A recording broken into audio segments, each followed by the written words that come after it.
비트코인 왕자입니다. 자, 오늘 시장은 잘 마감이 됐다가 이제 지금 조금씩 하락 1% 정도로 내려오고 있습니다. 자, 뭐 크게 눌리는 구간은 아니기 때문에 아직까지 큰 걱정은 없으셔도 좀 될 것 같고요. 자, 분봉상 놓고 봤을 때 비트코인이 종가 2% 마이너스 2%에서 끝나가지고 4천만 원에 마감이 됐습니다. 이틀 전에 4,150만 원 회복됐다가 다시 이탈은 됐지만 그래도 아직 4천만 원을 좀 지켜주는 거에 위안을 해야 될 것 같습니다. 사실 가장 안정적인 구간은 4,150만 원으로 생각을 했는데 그 구간이 자꾸 회복이 되면 이탈이 되고 회복이 되면 이탈이 돼서 좀 아쉬운 감은 있지만 그래도 한번 기다려 볼 필요는 있다라고 보여지고요. 자, 이제 최근에 보시면은 비트코인 240분 봉으로 놓고 봤을 때 바닥을 많이 다져줬습니다. 즉 길게 봤을 때는 이날 9일날 바닥을 만들어주고 나서 지금 뭐 거의 쌍바닥과 쓰리바닥을 만들어주는 위치로 보여지고, 현재 이 상태 23일에서 27일로 보여지게 되면 쌍바닥, 짧은 쌍바닥, 길게 봤을 때는 어느 정도 그래도 바닥 라인을 좀 만들어주고 있는 위치에 있다. 자, 대신에 한 가지 우리가 다른 포지션도 좀 봐야 될 것 같습니다. 뭐냐면 반등이 나올 때 비트코인이 못 올라가는 선이 있었습니다. 자, 240분 봉으로 다시 놓고 봤을 때, 자, 하락을 했을 때도 마찬가지예요. 이때 하락을 했을 때도 요 근처에서 사실 이제 분봉으로 자세히 보면은 일시적으로 돌파는 된 것 같지만 저 어떤 200선에 대한 회복이 안 됐고요. 그리고 밀리면서 최근에도 200선에 대한 완전한 회복이 되지 않고 밀렸고, 그 다음에 이번에 반등이 나왔을 때도 마찬가지로 200선에 회복이 되지 않고 밀렸습니다. 근데 여기를 맞고 밀렸다고 해서 계속 떨어지냐? 그렇진 않습니다. 오히려 200선을 자주 터치를 해준다는 거는 현재 위치에서 어느 정도 하락폭이 많이 줄고 있다라는 점을 우리가 한번 볼 수가 있고, 그 다음에는 요 저항에 대한 부분이 돌파가 됐을 때는 반대로 큰 상승폭도 나올 수 있겠구나 라고 보시면 될 것 같습니다. 저번에 그런 말씀을 드린 적이 있어요. 예를 들어서 뭐 하단이면 하단, 상단이면 상단, 많이 터치할수록 그 터치되는 구간이 뚫릴 수가 있다. 밑으로든 위로든. 근데 지금도 보시면 이제 밑으로는 이제 세 번의 큰 터치가 나타났고, 위로는 사실 짜잘짜잘하게 여러 번 나타나긴 했지만 이번에도 마찬가지로, 그래서 이런 어떤 흐름이 자꾸 나와준다고 한다면, 빠른 돌파가 안 나와도 이런 터치할 수 있는 흐름이 나와준다고 했을 때는 다른 방향으로 한번 볼 수가 있을 것 같습니다. 그래서 이 평선을 기준을 놓고도 우리가 이렇게 한번 파악을 한번 해볼 수 있다라는 점을 체크를 하면 좋을 것 같고요.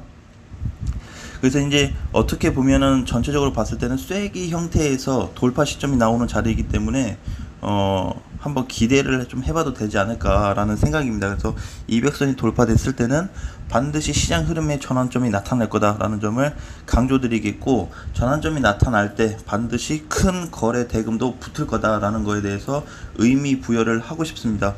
자, 일봉으로 넘어가서 다시 보시면 지금은 그냥 다시 박스권 한 중간 정도로 내려와서 움직임이 나타나고 있는데, 아직 5일선은 일타되지 않았으니까 5일선은 이제 단기적인 어떤 방향으로 우리가 읽어볼 수가 있는데, 아직까지 종가가 결정이 안 됐죠. 내일 아침에 다시 나타나니까 흐름은 그냥 그렇게 나쁜 편은 아니다라고만 이해하셔도 될 것 같습니다. 자, 이더리움이 상승을 좀 이어지고 있어요. 근데 상승폭에 대한 어떤 위치를 보면 이클이나 이더리움이나 움직임은 잘 나오고 있습니다. 특히 이제 이클 같은 경우는 이더리움에 비해서 조정을 많이 받았던 코인이고, 그렇죠? 얘도 이제 거의 비트코인이 눌리고 나서 조금 더 올라가긴 했는데 5월 초부터 해가지고 굉장히 많이 빠졌던 코인 중에 하나입니다. 그래서 전에도 이제 뭐 그렇게 많이 물어보셨어요. 이클하고 이더 뭐가 낫냐? 이클 괜찮다라는 부분을 많이 강조 드렸었는데, 확실히 흐름 전환이 조금 나타났다고 보여지고요. 그 다음에 이더리움은 반등은 나오긴 했지만 지금 이제 280만원 짜리부터 300 초반까지 굉장히 거래 대량이 많습니다. 즉 매집 했던 어떤 그런 매물대 위치가 굉장히 두텁기 때문에 흐름 자체는 이클하고는 좀 많이 다르다. 대신에 반등 시점은 비슷했을지어도 전체적으로 길게 놓고 봤을 때는 당장 이더보다는 이클의 위치가 굉장히 좋기 때문에 일단 이더리움 애들도 현재까지는 이런 방향으로 좀 끌고 가면 좋고, 이더리움도 길게 놓고 보면 볼수록 좋다라는 부분은 말씀드리겠고, 이클도 마찬가지라고 보고 있습니다. 자, 이거는 이제 오늘 알트 코인들을 좀 볼게요. 그때 이제 제가 사실 언급됐던 코인들도 있고 아닌 코인들도 있는데, 오늘 아르고가 굉장히 많이 치고 올라오고 있는데, 아르고 이제 지금 300원이기 때문에 지금 시점부터는 조금씩 눌릴 것 같아요. 아르고는 오늘 펌핑 나올 정도는 나와줬다. 오버스는 짧게는 100원, 많게는 140원까지 나올 수 있어요. 근데 무조건 그러니까 짧다 높다라는 기준이 뭐냐면 100원짜리에 사실 매물대가 굉장히 많은 위치입니다. 100원대 자리가 오버스가 나쁘다는 게 아니고, 그래서 100원짜리 돌파하면 140원까지 그냥 바로 휙 올라갈 가능성이 높고요. 메타도 마찬가지로, 메타는 이틀 전에 어느 정도 값까지 갔다 와서 재반등이 나오고 있는데 뭐 위치는 나쁘지 않아서 추가 반등도 다시 나타날 것 같습니다. 자, 피르마도 어느 정도 많이 회복이 됐는데 간다고 하면 150원까지도 빠르게 갈 수 있을 것 같습니다. 오늘 당장 간다는 건 아니고 앞으로 상승 흐름이 나와줄 때 그 정도까지 반등폭은 이어질 거다라는 거죠. 디카도 잘 가고, 보라도 제가 이제 언급을 했던 코인 중에 하나인데, 보라도 이제 보시면 뭐 거의 다 빠졌다고 봐야 되겠죠. 그래서 이제 반등이 나오면 얘도 한 180원까지는 반등이 나올 것 같고요. 그리고 밀크가 많이 빠졌다가 왔는데 다시 이제 뭐 1000원짜리 근처로 왔습니다. 그래서 작게는 1300원, 많게는 뭐 한 1700원 정도까지 반등 가능성이 있다라는 부분만 여러분들께서 그냥 체크를 해 두시면 될 것 같습니다. 그래서 짧게는 1000원, 많게는 1700원, 다시 말씀드리면 1000원이 돌파가 돼버리면, 완전히 돌파돼서 분봉에서 안착이 됐을 때 1700원까지 갈 수 있다라는 흐름이 나오는 건데, 전에도 이제 몇 개 그렇게 한 번씩 본 적이 있었죠. 그쵸? 그리고 이제 나머지 뭐 무비도 마찬가지로, 무비로 짧게는 뭐 한 10원에서 많게는 15원 정도 반등이 나올 것 같고, 메디도 이틀 전에 갔다 오긴 했지만 짧게는 뭐 75에서 많게는 한 100원 정도까지 반등 가능성이 나올 것 같습니다. 그래서 이제 최근에 움직이고 있는 어떤 알트들의 움직임이, 우리가 전에 그런 얘기 했었잖아요. 비트코인이 안 좋을 때 알트 애들이 움직임이 좋아질 거다라고 했는데, 유의 지정으로 된 코인들이 어느 정도 이제 다 빠지고 나니까 다시 그런 흐름을 좀 타기 시작했습니다. 그래서 일시적으로 악재가 있었던 어떤 거래소 자체에서 악재가 있었던 부분들이 많이 해소가 됐다라고 좀 보여지고,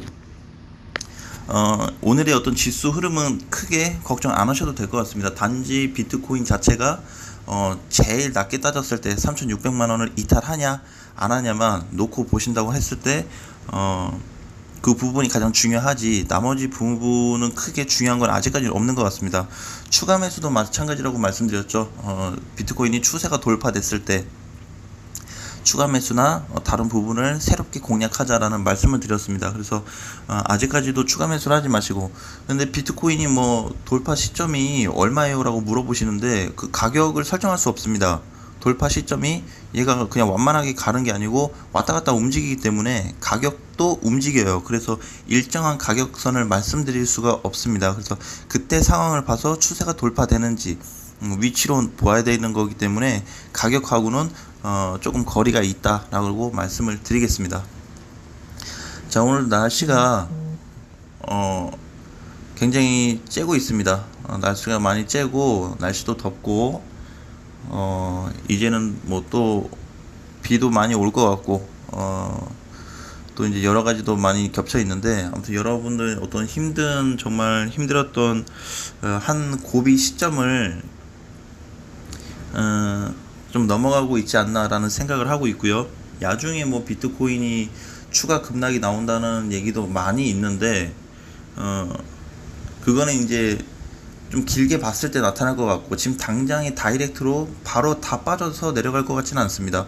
비트코인이 오를 때도 마찬가지였죠. 다이렉트로 계속 오르지 않고 중간중간에 눌려주면서 올라왔던 자리들을 우리가 확인해 볼 수 있기 때문에 지금 당장에 그냥 못 간다, 그런 개념보다는 추세 돌파 후 하락으로 내려갈 가능성이 있다.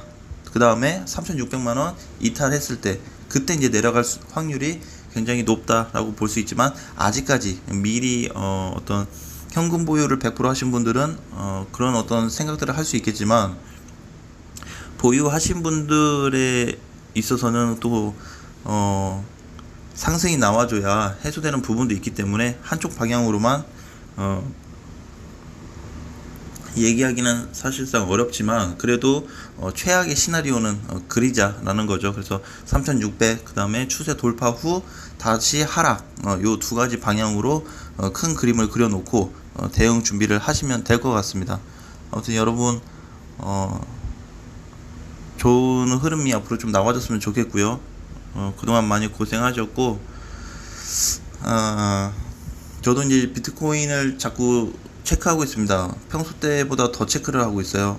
그래서 유의 뜨고 나서 계속 이제 체크, 뭐 분봉부터 해서 많게는 뭐 주봉까지 이렇게 계속 보고 있는데, 우리가 이 부분을 좀 보면서 시장 방향이 어떻게 움직이는지, 어떻게 흘러가는지, 이 시점이 좋은 시점인지 안 좋은 시점인지, 우리가 보유해도 되는 시점인지 아니면 진짜 위험한 시점인지 계속 파악을 해서 여러분들에게 영상으로 알려드리겠습니다.